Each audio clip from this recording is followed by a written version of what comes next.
Hi friends, ஈவினிங்காக tea கூட வச்சு சாப்பிட்ற மாதிரி கிறிஸ்பியான ஒரு ஈவினிங் ஸ்நாக்ஸ் தாங்க பார்க்க போகிறோம். இதுக்கு ஒரு பாத்திரத்தில் தண்ணி சுட வச்சிடலாம். கூடவே கொஞ்சம் உப்பு மஞ்சத்தூள் போட்டு ஒரு கொதி வந்ததும் காலிஃப்ளவரை போட்டுடலாம். ஸ்டவ் ஆஃப் பண்ணிவிட்டு ஒரு 2 நிமிஷம் அப்படியே விட்டுடலாம். 2 நிமிஷத்துக்கு அப்புறம் காலிஃப்ளவரை தனியாக எடுத்து வச்சிடணும். இப்போ நம்ம மேரினேட் பண்ணுறதுக்கு 3 tablespoon cornflour, 2 tablespoon அரிசி மாவு, 1 டேபிள் ஸ்பூன் மைதா சேர்த்திக்கலாம்.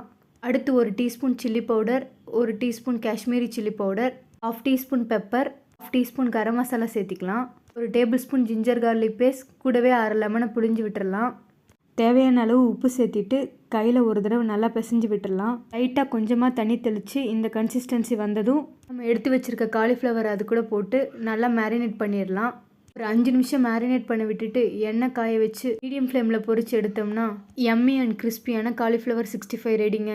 ட்ரை பண்ணி பார்த்துட்டு எப்படி இருக்குன்னு சொல்லுங்கள். இந்த வீடியோ பிடிச்சிருந்தா எங்கள் சேனலை சப்ஸ்கிரைப் பண்ணிக்கோங்க. தேங்க்ஸ் ஃபார் வாட்சிங்.